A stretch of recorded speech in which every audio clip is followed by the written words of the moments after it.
Good evening, ladies and gentlemen, and welcome to the webinar on men on gender activism in South Africa. I'm Lupi Ngaisa, the head of communications at the Gauteng Department of Cooperative Governance and Traditional Affairs. Absolute pleasure having all of you, and thank you so much for joining us. The Gauteng provincial government, under the leadership of Premier David Makhura and his administration, continues to systematically lobby, encourage, and enforce the adoption and implementation of policies conceptualized to address gender inequality and all its negative manifestations. With gender-based violence being chief among the negative manifestations of gender inequality, the Gauteng Department of Cooperative Governance and Traditional Affairs has taken a firm view and a firm position in joining the fight against the scourge of gender-based violence.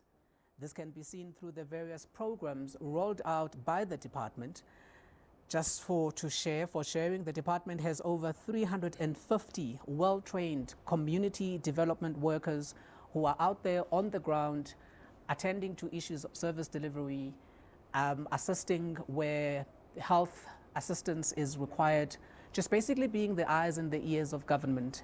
And it is through these dedicated and well-trained community development workers that we get to learn about some of the cases of gender-based violence that are taking place, where we get to learn about abogogo nabomkhulu abahlukunyezwayo, some of them bahlukunyezwa ngabantwana babo, and then a wide array of service delivery concerns and challenges. The discussion we're about to have this evening is a continuation of some of the work that gets done by the community development workers and the department as a whole. We know that we've taken note of the responses that we received on Twitter, when Twitter in particular, when we started communicating about this webinar. A whole lot of people were saying that, why are you going to have a conversation with men and men only when you're talking gender-based violence? That's not for me to answer. However, what I can say is that this is a series of many conversations to come. And I would like to also take an opportunity perhaps to share that those who are in this GBV space and in the activism space would understand how nuanced and how complicated and how intricate the subject of gender-based violence is. And therefore, it cannot be a one-fit-all approach. It does require a hybrid approach. Ladies and gentlemen, without any further ado, I'm now going to hand over to our capable moderator, Umhlekazi. He's an academic, he's a social activist, and now he's joined the wonderful world of radio, and he's doing such a fantastic job at it. I now hand over to Lukhanyo Mnguni. Thank you so much. Thank you, Lupi, for that generous introduction and an important initiative that you are undertaking as the Gauteng provincial government, but specifically the Department of Cooperative Governance and Traditional Affairs. Before we get to the meat of the issues, particularly that elephant in the room, because you don't want to run away from it, I do think it is quite apt, though, that today we mention that we are on a man on gender activism in South Africa. And if you take a look around the country, there are a number of initiatives being done. In fact, it reminds me back down in Durban, in the Inanda and Nduzu Magwamashu area, where there is a group of young men who teamed up with older men to have intergenerational dialogues as boys to men. I've got friends in Soweto who have Chezi dialogues, sort of fireside discussions just among men. But we'll get to the nitty-gritties and the importance of that, why it is important to create those spaces for men to reflect, for men to breathe views and life to each other. But I'll just ask my capable panelists to introduce themselves. Sidwell, I'll start off with you. Thank you so much. Thank you so much. My name is Sidwell Sehwana. I'm from an organization known as ADAPT. ADAPT is a women organization that is working with men as part of the solution in addressing gender-based violence. Thank you. Thank you very much for joining us. And Zola, please introduce yourself. Thank you, Lukanyo. My name is Zola Chayana. Okay, I'm not from any organization for now. I'm running solo, but I'm also working within the space of community development, and I don't like being called an activist. So yeah, it's just basically doing community work and trying to assist where I can. maybe we'll get into the nuances of that. But if you say you are running solo, you are in good company there to your left. Somebody who needs no introduction when it comes to running solo. DJ Spoo, please do introduce yourself. Thank you, and I'd like to say hello to my fellow panelists and everybody that is at home watching. I'm from the Sibusiso Leope Education Foundation. Been working with young people at schools over the past 15 to 18 years, and I come from the entertainment industry. So, I'm a man who's also concerned. Now that's good. I know that in these hybrid times, given COVID-19 and everything else, we've had to work in different platforms. I'm not sure if Reverend Bafana Khumalo is with us now on the webinar platform, but we will also be joined by him. Hopefully there is an engagement he was attempting to get out of. He is the Director of Strategic Partnerships at the Sonke Gender Justice, Rev Bafana Khumalo. They're working in this particular space, focused on working with men. I mean, Sidwell, you were diplomatic enough to give the sort of abbreviated version. It's really Achisanang, domestic abuse prevention and training. And I want us to start there with dealing with the elephant in the room. I mean, potentially all of us here are perpetrators. All of us here are beneficiaries of this patriarchal system, this power dominance of men over society. And, you know, our power runs deep across all the crevices of society. Why is it important for men to have an opportunity to reflect on questions of violence, but particularly gender-based violence? I think allow me to start by saying, you know, as men, we've been, you know, enjoying and sitting, you know, all these opportunities that they were there or that they are there, you know, in terms of, you know, having number of men benefiting. And at the same time, we can't run away that, you know, when we sit and reflect and talk about issues of gender-based violence, we always say these are the issues that are socially constructed. Men are raised in different communities where they are taught the way they behave. You know, I always say how people behave, it's a reflection of where they come from. You know, a number of men come from different communities. And, you know, these are the communities that when you look at a man and a woman, these are the people that are not, you know, equally in a society. And men have been, you know, given all these power, you know, the patriarchal system that you are reflecting about.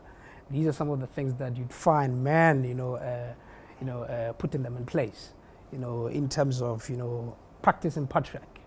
And it's important for us to come back and sit and reflect around these particular issues, because the core, you know, our core is for us to understand that all these issues that we are talking about, they are behavioral issues. And we know that behaviors are learned, and negative behaviors, they can be unlearned.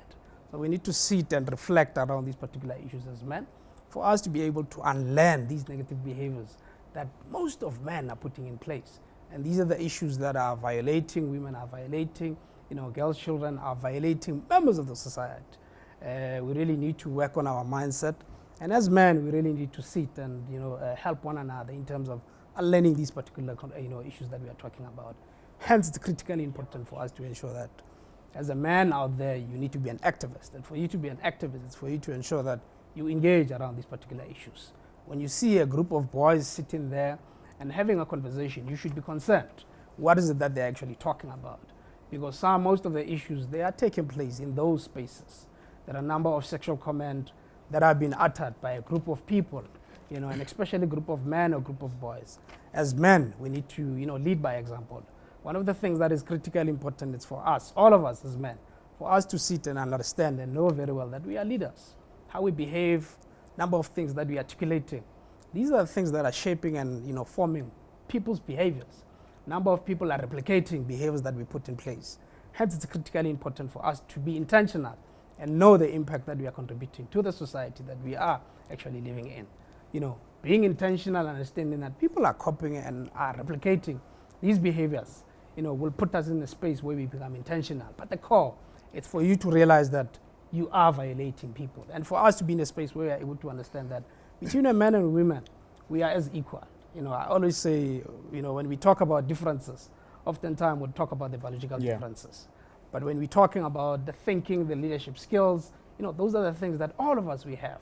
We shouldn't subject other people, an opportunity for them to explore, and do stuff that makes them comfortable. Yeah. All these gender roles, gender stereotypes, as men, we need to unlearn them. And for us to be in a space where we unlearn them, it's first to start by us understanding and being empowered within the content of issues of GBV, and acknowledging, that we have a problem and we really need to unlearn these particular issues for us to ensure that we contribute positively within our societies. Zola, you've worked with communities. This unlearning can't happen in space, and oftentimes I'm worried about the way in which we formulate the conversation. Patriarchal social norms, need to deconstruct certain things. How do we in communities have this conversation in an accessible manner? How do you go into a community and ensure that people have a good understanding of what it is that you are talking about when you talk about socially constructed gendered forms of life? In your work, when you encounter young boys, particularly because, yes, we often say, yes, catch them young, deal with the boys. But the reality is that we also have to deal with the men, because we can't say deal with the boys and let the men continue being patriarchal, let them continue reproducing as role models of society that are not deconstructed. But how do we make it accessible in our language? Thanks, Lucanio. What we have seen in the past was that our focus has always been, when it comes to men, has always been around workshops and meetings, where we become a little bit superficial in how we do things. We just go into this community. It's a once-off event. Our approach has been event-based. It's not been built to sustain itself even beyond us going there. So in this instance, what we need to do in order for us to get deeper is to have meaningful interventions and conversations with men. If it means having these conversations at Planty, when we are having, let's say, there's a ritual, and you start having these conversations with men who understand who you are. Because for us to get into the psyche of another man, we have to understand how this man thinks. What is it that society expects from this man, and how this man has been raised, how this man has been taught things. So it takes a man who has tried to unlearn these teachings that society has put, and these burdens that society has put on top of men, for him to get through to other men. If you go to Ekasi and you find young boys standing on the side of the road, you've been there, you've done that, you know the conversation that they're having. You know that the conversation is around boys, it's around cars, it's around money. How do we make enough money so that we become the alpha male? There's something that I usually call the alpha male syndrome, where you want to be to outshine everybody, because this is what society has taught you, that for you to show that you are strong as a man, you have to be the alpha male. So for you to be the alpha male, you either have to exert your power physically, or you have to exert your power emotionally, or you have to exert your power financially. So for us to get to the men, to men, we need to make them understand that you can still be a man, a respected man in society, even if you do not have enough money, or you don't have much money than the next man. You can be a respected man even if when you are hurt, when you are sad, you cry. You can still be a respected man when you go out and tell people that, you know what, I have trouble at home. You talk to other men. Because what we do as men is that when we're having these conversations, or when we meet, let's say wherever we meet, we seldom call each other out on the issues that we're raising. So what we need is, as men, is to sit and say, the four of us here, we have a better understanding of what gender-based violence is. But the question is, do all the men out there understand what GBV is? What constitutes gender-based violence? What are the drivers? What are the effects of gender-based violence? When you're saying you have violated a person, what do you mean? What have you done? you go to the rank and you find, or you go to most places, they say intombi yakhuzelo, this is in Zulu. And when a woman passes, you can't just let a woman pass because this is what society has taught them. So it takes us to go back to them and say, yes, intombi yakhuzelo, but you must ensure whatever you're saying does not harass and sexualize the woman, does not make the woman feel unsafe. Do you even have to say anything? Do you even have to say anything? No. Because there's also, we are appreciating beauty. But where do you draw the line between appreciating beauty and harassing the woman? Where are the boundaries? So we have to go back and teach men the boundaries. And as much as we understand, or women will tell us that these are the boundaries, you'll find that there will always be a fight when it's a woman telling a man who has not unlearned the societal issues that these are the boundaries. Yeah. But when you as a man who has unlearned this, you know how to get to them and say, but these are the boundaries, my brother. Do not overstep these boundaries. Let's go and this is where you stand. Beyond this, it becomes harassment. Beyond this, it becomes patriarchal. So it takes us as men to go back to society and say, we have had enough. We are men. Some of us do not do these things. And now every day we hear that a man has done this. And instead of going out there and saying not all men, it's time for us to say, we are going to change the men who are doing it so that we do not have this bad name as men. Yeah, it's almost like you're saying we shouldn't be fighting hard to exceptionalize ourselves. And Sbu, this really brings me to the question I want to ask you. A lot of what is coming out is the ability to unlearn.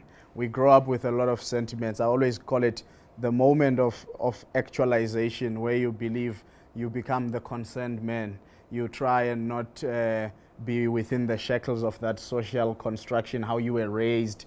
I often say, you know, there has been a moment of growth in all of us as men. We grew up around people who normalize the fact that if a woman upsets you, you can just slap them as a kid.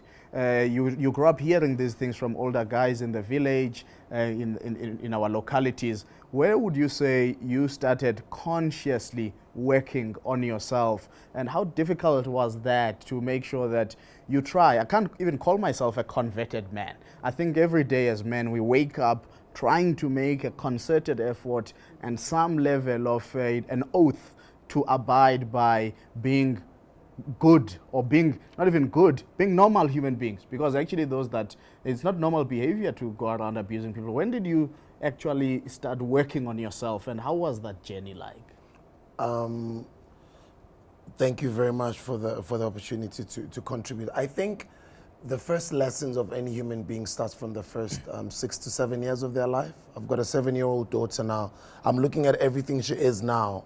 I'm like, this is what's going to shape this young girl into becoming the woman she's meant to become in this world. So those years are important, but also you think of where we come from.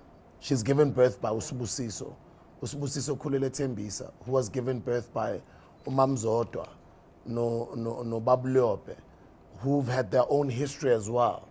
But when they were having their history, when they were having their lives, when they were young, the society was dislocated by apartheid and things that happened in the past in South Africa. How I look at it is, we are dealing with a very, very dislocated society, and any problem that you want to deal with, you can't just put a bandage on it. You have to deal with the root causes of the problem. So you look at the country in its entirety, you look at the history where we come from, you look at the stereotypes that have been perpetuated in Sakula, exactly what my fellow panelists are talking about. And that's something that we grow up being familiar to. Eskela, nasplomile koneni, emashipa, nasbukela bo yizo. Khona manje soku 2021 ama conversations ayashintsha siyaqala siyafunda ukuthi ezinye izinto zi-wrong. And do you put a bandage on, or do you go back and trace back to where these things come from, so that we start dealing with not only the girl child has to be an activist or woman or abusisi bethu, but us as men here. You're correct when Lupi was introducing the conversation. Baning abantu abakhalai with different opinions on social media. Why is it only men? Why nizokhuluma ngathi singekho? Why nizokhuluma ngalama issues aso singekho? And you have to hear from men. But when you're hearing from men, you have to deal with the boy child. When you're dealing with the boy child, boy children in this country, based on where we come from, a lot of them unfortunately have been raised by single mothers. Single mothers who've raised them in a certain way where some of them rebelled intwana encane by estradini time aliko uthatha advantage le oledi udeleli oledi uhlala sestradini namagenge bayankawuza estradini hlala ukukhulunywa language so kuba sengathi into so into right. And you're talking about personal development and ukhuluma iqiniso na ukhuluma ngokubaluleka kokuyibheka na umuntu because it starts with self. And you did say even earlier as well, yes, we can deal with the boy child, but we have to deal with the man. If you're dealing with the man, you're dealing with somebody who is already mature. If you are already mature, you can read a book and you are growing up in this society, actually even the sisters out there, but mainly amadoda, you have to focus on personal development. Personal development is something I started focusing on even namanje. It is still a journey to understand myself, to understand my values, what do I represent? Because you're dealing with a society that is a little bit, actually not even a little bit, it's sophisticated because you're also dealing with different cultures. Another culture says gwenziwa so, but another culture can say gwenziwa so. And guna matota lapha nala guna matota. If this culture says gwenziwa so, what about me if mhlambe ngiphuma kwenye iculture futhi ngithi no, kodwa into right ukuthi ngibe indoda right mele ngibe so. Kodwa nangithi mele ngibe so ithama lami lazwakala ve nakunomsebenzi nasihlele edladleni. Lethi hayi indoda yenzi kanjalo. So you're dealing with this confusion as well. It's exactly what we're all saying. It's almost a confusion transition because the more you become in spaces like Gauteng, quite cosmopolitan, highly urbanized, attracts people from different areas. You start even hearing in social gatherings, people say, yeah, but people from that cultural group, ngathi bawiki bona, abaqinile ukufana nalapha. We understand. And those are the conversations that need to be had. I'm actually applauding the Gauteng government for starting these types of conversation. I remember even in Dala, on other issues at Konamanje, they've become normalized, but it's taken many, many years. It started like this. I used to watch TV, issues are so, nini nisengibona ku drama, nini nisengibona ku generations kwenziwa so, kuba ne dialogue, abantu they uproar, but gangan society changes because there are these types of dialogues. And then it translates into what we are exposed to on television, on our radios, on our magazines, and the people that we admire and look at in society, etc. But then the conversation grows. I kind of feel we do need more of these conversations, and it's only the beginning. There is a lot of unlearning that needs to be done. I think Reverend Bafana Kumalo is actually joining us via audio. He's ready. Rev Kumalo, can you hear me?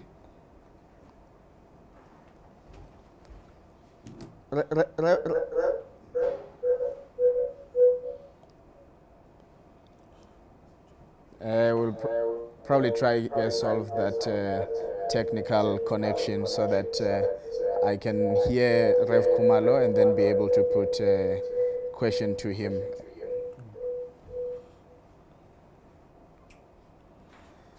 So perhaps, Sidwell, let me come back to you as we try get that connection ready with Rev Kumalo.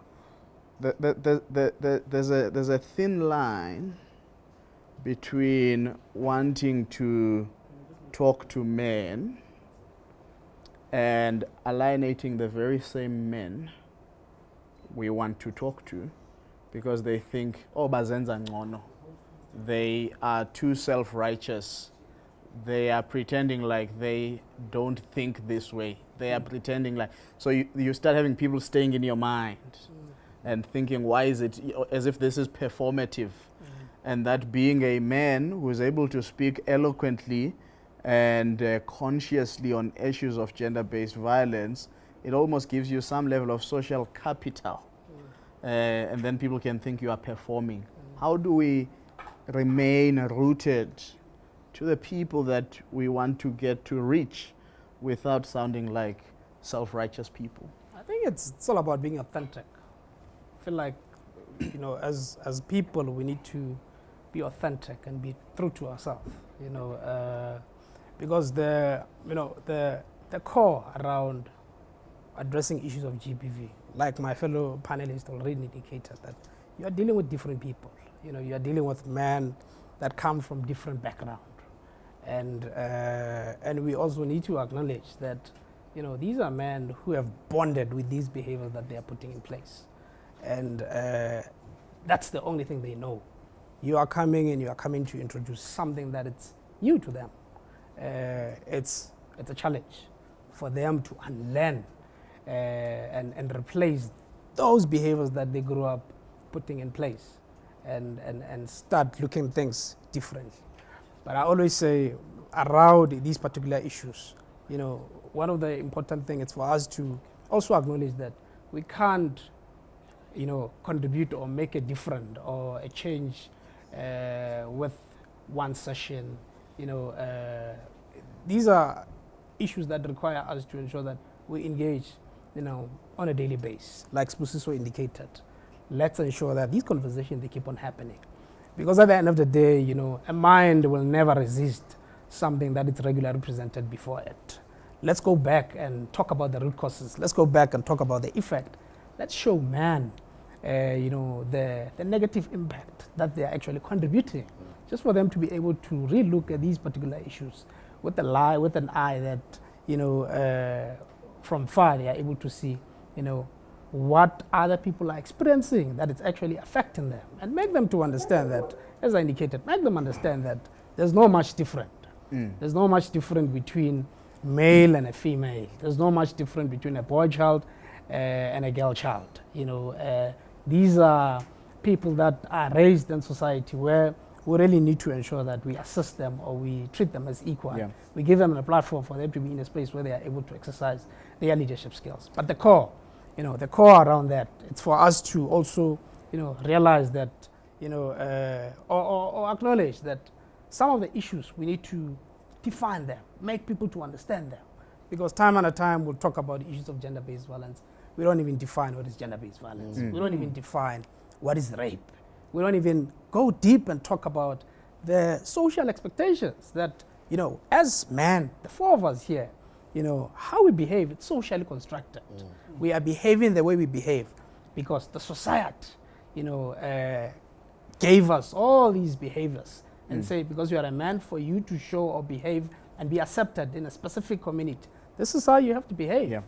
We need to go back, you know, and engage men by defining them, you know, in depth, for men to be in a space where they're able to understand. Zola, I see you are itching, and as you make that point, I would like you to connect it to a question that we have received for this session, and I'll continue to put the questions to the panel. Okay. There's a question that builds up on what Sbu was talking about, personal development. The question is, personal development is supposed to address gender-based violence. How? And I think it talks to these issues that Sidwell was addressing. Okay. I will start here. Personal development is all about knowing yourself and carving a path that you are going to follow as an individual.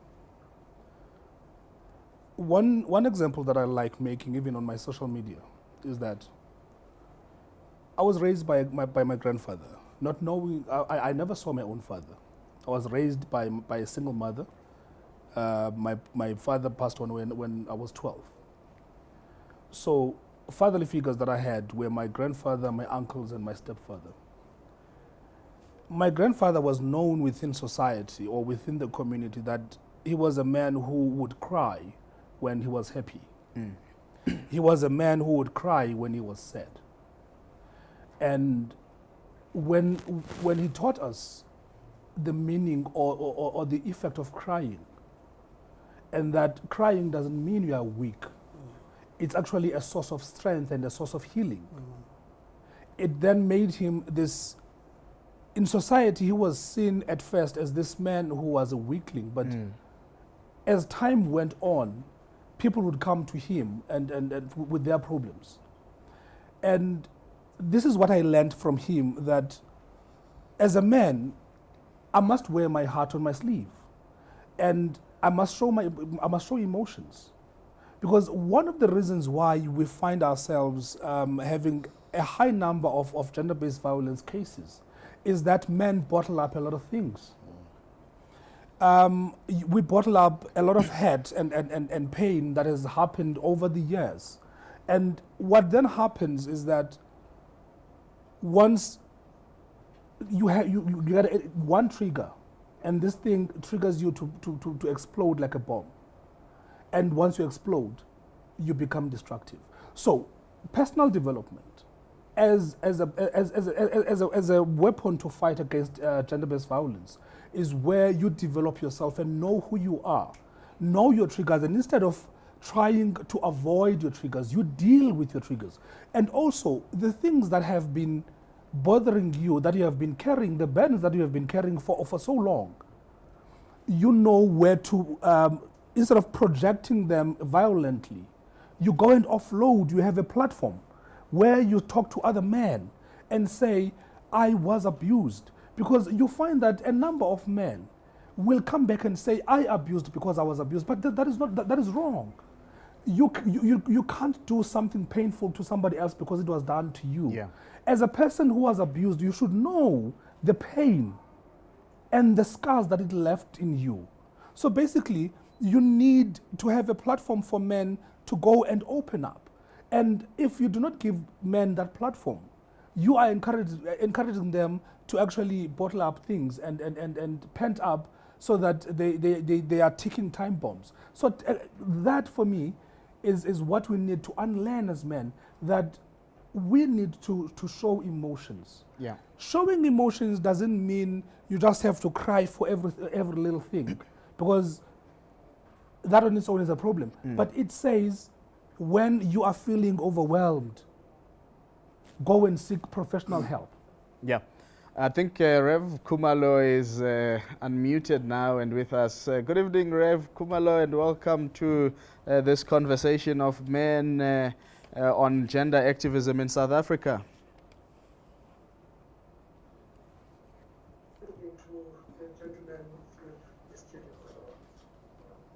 Thank you very much for making the time. I'm going to put you straight into the fire because the conversation has been going on a little, but what Zola is alluding to is the idea of the creation of safe spaces for men. We tend to think of safe spaces only when we consider survivors, when we consider victims of gender-based violence. Where are we in society insofar as creating safe spaces for men to be able not only to have these kinds of conversation, but men who literally have a lot bottled up in their communities because of their socio-economic conditions, because of their past, having grown up in abusive homes, and because of many other things that they observe that traumatize them and harm their mental well-being. How do we do that? How do we make the case to create safe spaces for those who are seen as perpetrators in society?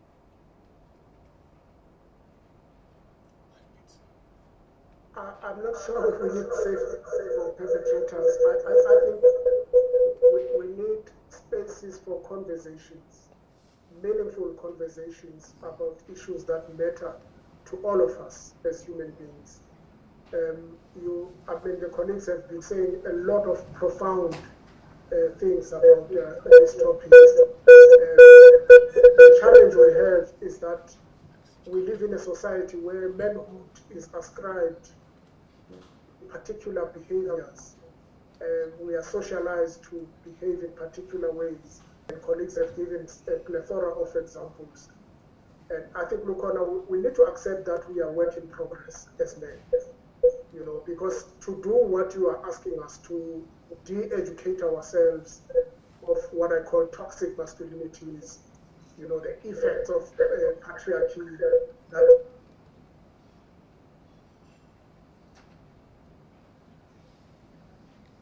I'm not sure if Reverend Kumalo is still audible or it's just my audio that is cut off, or it's also audio in the platform. If somebody can just inform me.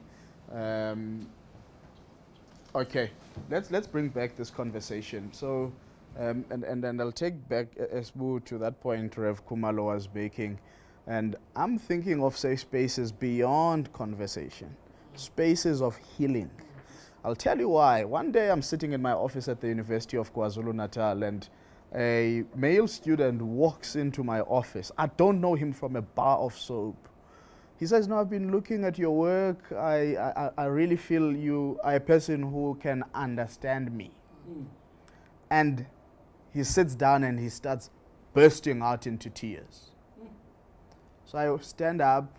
I realize my office space is busy. I take him. We go sit in a quiet area, close the door, and talk to him. But it's not every male who's going to be able to voluntarily go to a stranger. How do we create spaces of healing?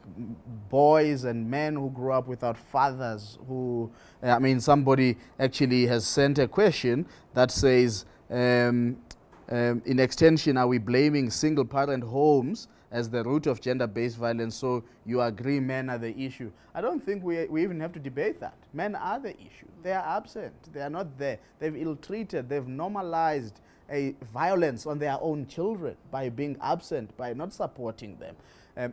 These children, where we talk about people who have daddy issues, where do they go for healing? And how can we start thinking about that? We're not making an excuse, it's appreciating the problem.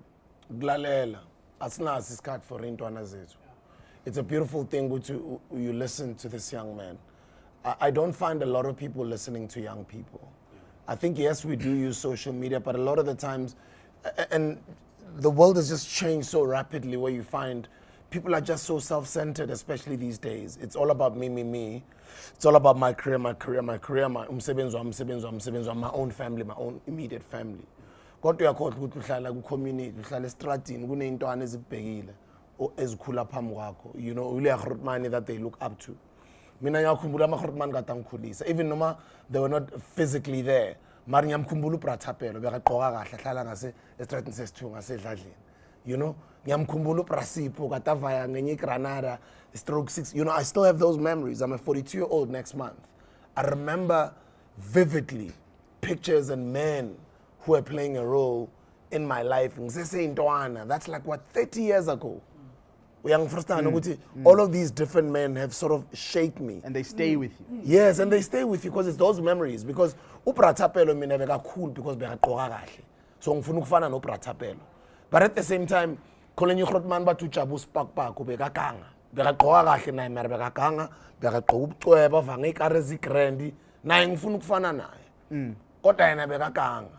And then nakaplomeni nomuntu wakhe sometimes unokumbona amphula manje ungangiphuli kanje. You know, sikhule kanjalo thina into esizibonayo lezi. Usisi bayamphula lapha but ngathi uyachazeka ukuthi kumele azangishaye ukuthi kube sengathi. So you are talking about people who grew up under those circumstances, right?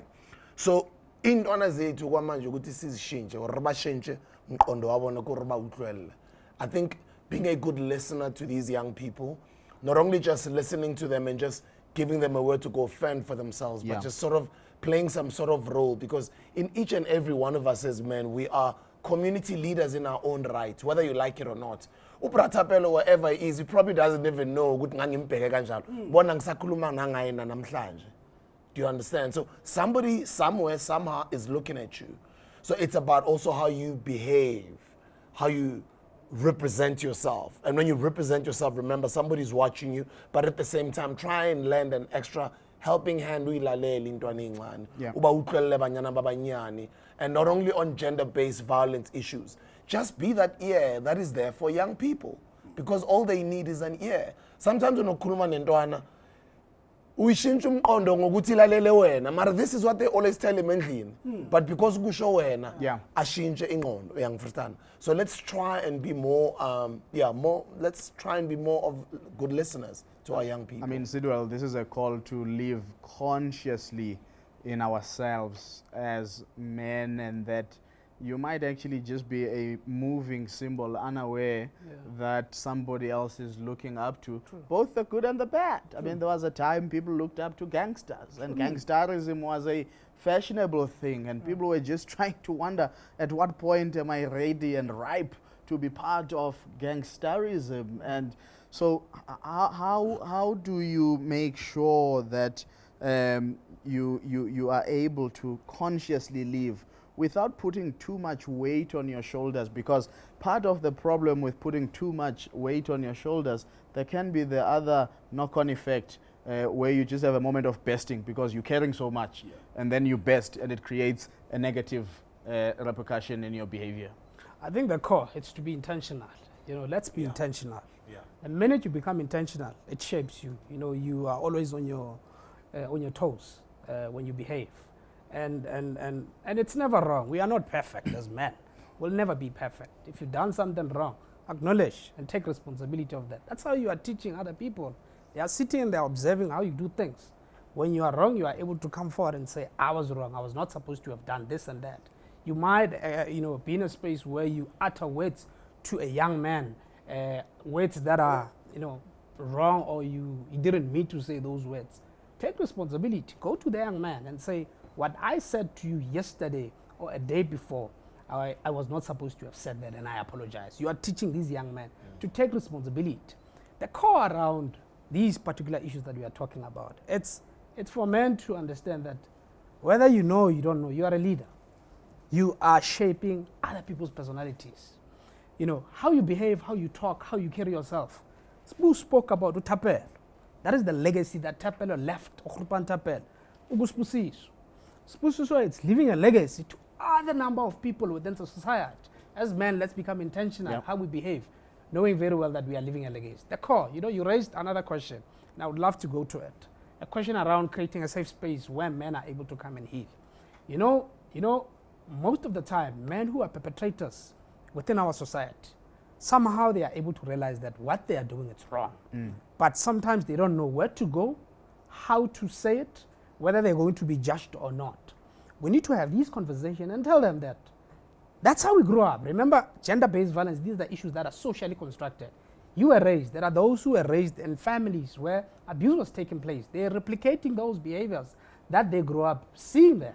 They think that's how they have to handle issues. But they are in a space where they are now realizing that my behavior is actually causing a pain to other people's. Come forward. There are projects where we have perpetrators program. There are perpetrators who come to our offices, self-referred, indicating that I have a problem. This is the behavior that I put in place. I'm saying this, listening, those who are joining us, if you are, having the characteristics of some of the things that we are talking about, services are there. Let's engage. Okay. But let's not only limit there. Let's encourage everyone. As men, the reason why we're saying everyone must be an activist, you can play a role. That young man, older man out there, who's probably behaving in a negative manner, engage that particular man. Okay. It's very easy for us as men to have conversation. I've Rev Khumalo back. Let's hope the issues of connectivity will not scupper our efforts, Rev Khumalo. You spoke about men being work in progress, and somebody has sent a question talking about self-development and saying, but this has to happen somewhere. Where are the tools to facilitate the said self-development? That's if there are any to begin with. So this work in progress, what tools do we have on this journey? Because without the necessary tools, we will not make progress fast enough. Well, thanks, Lukon. I hope it's better now. I think the two colleagues that just spoke now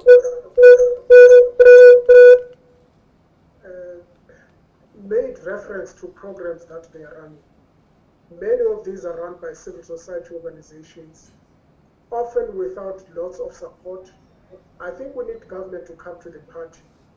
We have a misnomer in South Africa that we have the challenge of violence against women, violence against children, and we want to address this, but there's very little support for agencies that are trying to do some of this work. And I think for me, there's a lot that we need to do. How do we take those programs from ADAPT, for instance, to ensure that it's scaled up, that it's done not just in a local area, but it can be done in Wamashu, it can be done in Plain, because we do have programs that are doing a lot of good, but they are not reachable, they are not everywhere, and yet they are available. So it's not for lack of tools and lack of models. It's lack of capacity to ensure that this is scaled up. I just want us to also include in this conversation, because that the conversation is in a binary. We are talking about men and women. We forget that we have other sexual orientations, which also are part of this conversation.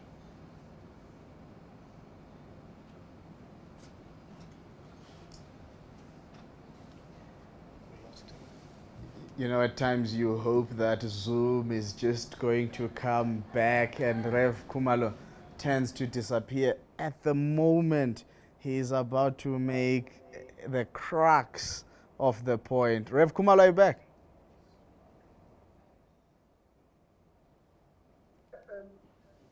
I'm not sure what Zoom is doing to us. You were dealing with that question around binaries, because I want us to tackle this issue of intersectionality and making sure that we leave no struggle behind as we try to address this particular issue. Yes, I just want to underscore what you said and the colleague said. We do need to have, moments of healing. Because a lot of men, we are walking around with a lot of hurt. We don't have fathers. The State South Africa released a report that said, if you look at the birth certificates in South Africa, 70% of those birth certificates don't have the father's name. Fathers are absent. The fathers that Usbu was talking about, Abu Pratapen, we need to see how do we ensure that Abu Pratapen are multiplied. Because fatherhood is not just about being biological. It's also about being an uncle who's willing to be there, who's willing to be a mentor, who's willing to be a coach. So that indeed, if a child is growing in a single parenthood home, there's just a mother, they will be an uncle, so that you make the contribution that you can make as a man. So I am saying that we need to create more spaces for this healing to take place, so that those young men who don't have a father figure and cannot relate to a father can have somebody that they can somebody that they can work with, somebody that they can channel with, so that when they have these difficult questions, they know who to talk to. Before this connection messes us up, I do want to dovetail two questions that have come through. They have to deal with the home, parenting, and the idea, one Lele says, you have a boy child who has all resources, including financial support from the father, still chooses the streets and wrong advice. And this really talks to questions of peer pressure that have been dealt with for years. Questions of, how outside the home there's also a great deal of attraction and a lot that is going on. This mantra of it takes a village to raise a child seems to have left us. So when we talk about home, parenting, community, how can we think about that and the place of the boy child? I think that's the first thing you call as men. We always think that fatherhood is about money. When money is needed for school fees, go to your father. Money for bread, go to your father. I think what we miss is the emotional attachment and investment in the lives of our children. And that is very important, because children don't just want money. They don't just want, the best clothes that you can buy them. Children also want that emotional space that they can, have attachment to their parents. And many of the parents will give them money and expensive toys because we are busy doing other things, as Boo was saying earlier. We are busy hustling, we're busy making money and all of those things. Those things do not necessarily nurture our children.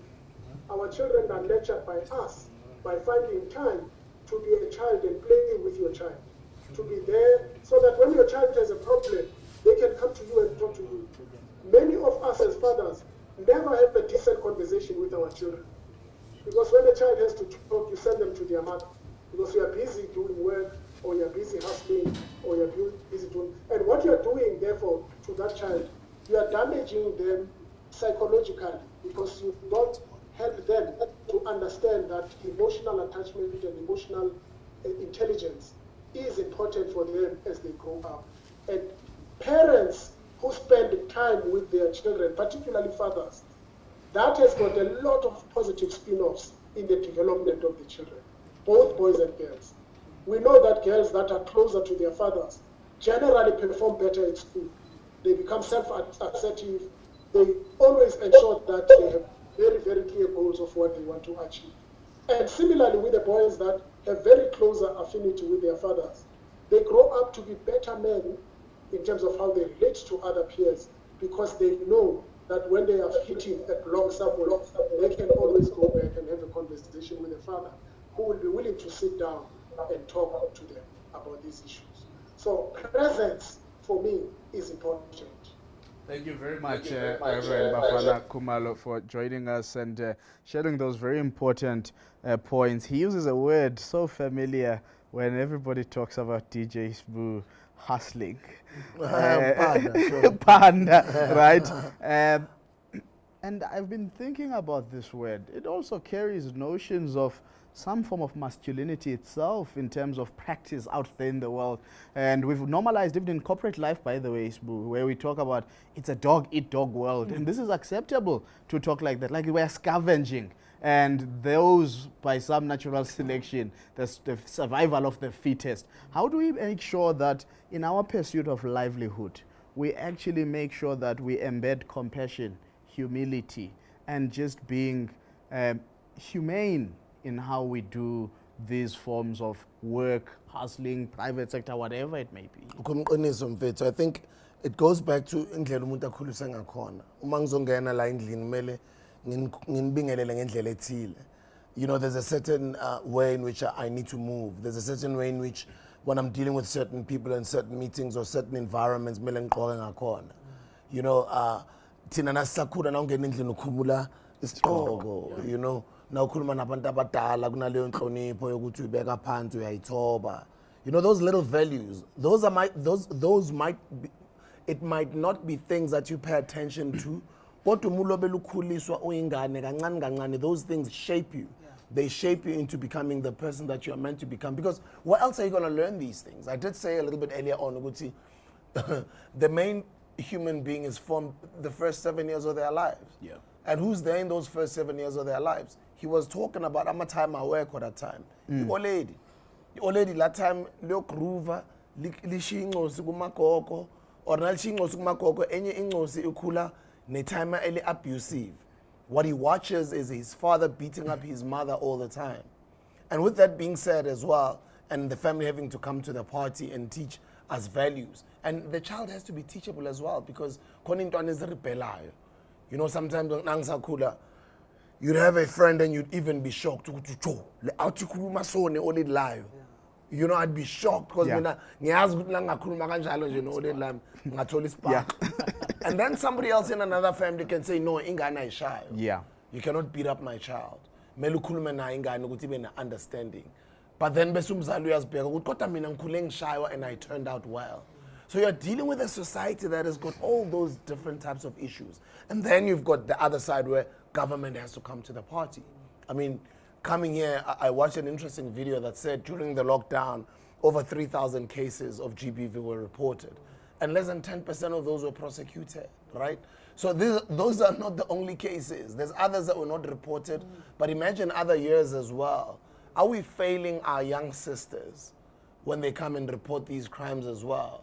And the people that they're reporting to Amahata Lapane police station abo ba abantu abanjani, because abanye abantu noma uyindoda wena abused uzoze police station uzo report the crime sebayakulaga. Yeah. Ukuthi andoda ngathi sinyefu le, you know, ingazishawe yifru kanje type of thing, you know. So you are dealing with all those different issues, and I think singakhuluma sikhulumile, we can give words to all these different things because words are power, but ultimately it boils down to endlini. Absolutely. So the main role that you as a human being out there who's watching this program can play is, before we are ngaphandle, to try and play a role in helping out somebody else's kid or somebody else. I think alangawa uzbege when esbugwen. Am I a good man? Yeah. Am I a responsible man? Am I practicing the values that I was taught at home? Am I a man who's open to listening to other people when they need help or when they want to be listened to? And my somebody always just dismisses people. And I'm just out there all the time hustling and just saying, yeah, gusola nami ngizoyenza so. Yeah. You know, we're having a chat even izolo. Nezinye out and we're talking about politics. And somebody was saying, Sbu, what has happened in this country, it's so bad. Well, this I'm just digressing a little bit. Yeah. Are we even looking at our young politicians who are learning politics in varsity or in high school saying, I want to be a better leader when I get into leadership? Absolutely. Or are we looking at young people who are saying, I'm awaiting my turn to eat? That's a very important one. I think the structural issues are much more important, and government, as you say, has to be self-reflective when we still talk about outstanding backlogs of over 100,000 DNA samples that are important in the resolution of some gender-based violence-related cases that are packed up in our courts and in the judicial system. Zola, there's a question here. Well, it started off with a comment to say it's important for men to show their vulnerabilities, building on your point that it's okay to be weak. It's not a sign of, to be vulnerable. It's not a sign of weakness, but a sign of strength. And then somebody says, do you think that vulnerability is a sign of weakness? I know you've raised this issue, but when you attack this issue, I also want you to talk us through, in community development and development generally, we talk a lot about gender mainstreaming. But for you to do gender mainstreaming, it means that somebody has to lose power. There's a man that has to lose power. How do we create the case that in some instances it's okay for us to be overlooked for certain opportunities because historically we've always been privileged as these male bodies? We have to be intentional as men to change. We have to be intentional in the workplace to say, there's a practice when Alkona that entrenches the patriarchy in the workplace, where I will call you Ukwabe as a man, Yeah.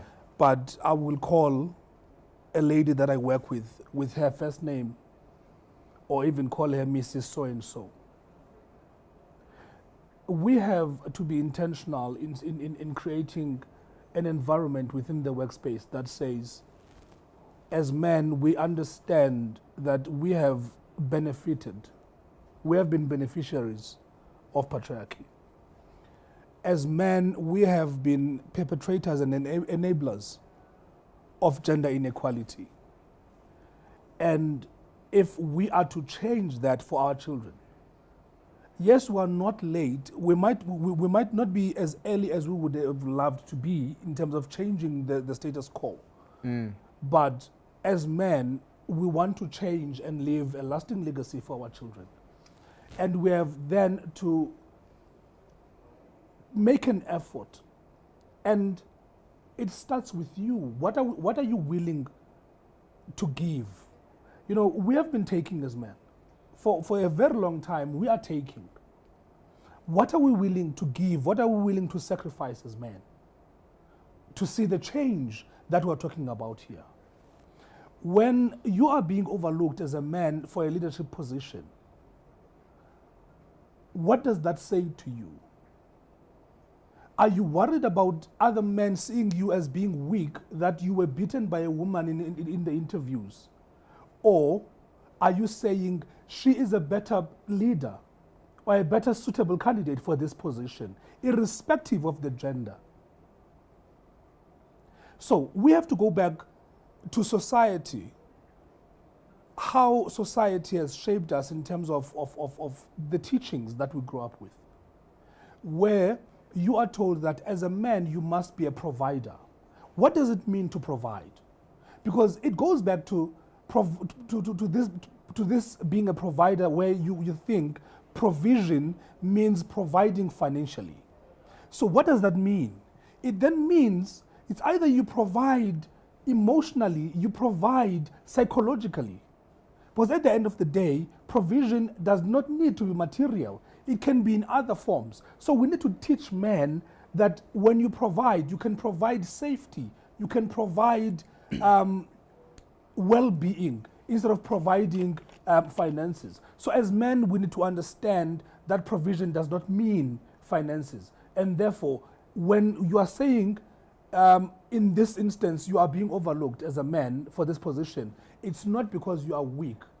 is because there's a better suitable candidate, irrespective of their gender. And I think even as a provider as well, when you're providing, it doesn't mean that you own this person. Exactly. And also, I think in the provision, there has to be negotiation. Yes. You can't just provide for the sake of it as though there's no agency, there's no view, there's no perspective. Sidwell, we're completely out of time. In 15 seconds, what is the one thing that men should wake up every day and commit to in order for us to be able to shift the needle on this question on gender-based violence? The call is to change.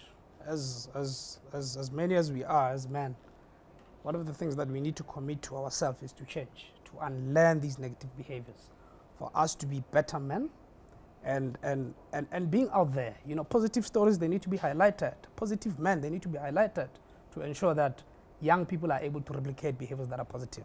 Thank you. Thank you very much. Sbu, Zola, Sidwell, and of course to Reverend Bafana Kumalo, thank you very much for joining this conversation on men on gender men on gender activism in South Africa, tackling gender-based violence and forms of violence in society. It is so important for us to not only come when there are cameras and lights, and we ensure that in our communities there is actually important work that we do. We shift the needle and we remain patient. And I always emphasize this, we remain patient, because there is this tendency to say, I'm tired of talking to those who continue to perpetrate. I don't think we can ever be tired, because our being tired is leaving another potential human being at the hands of the perpetrator and ensuring that somebody's life is harmed, and dare I say somebody's life is in actual fact terminated through these forms of gender-based violence.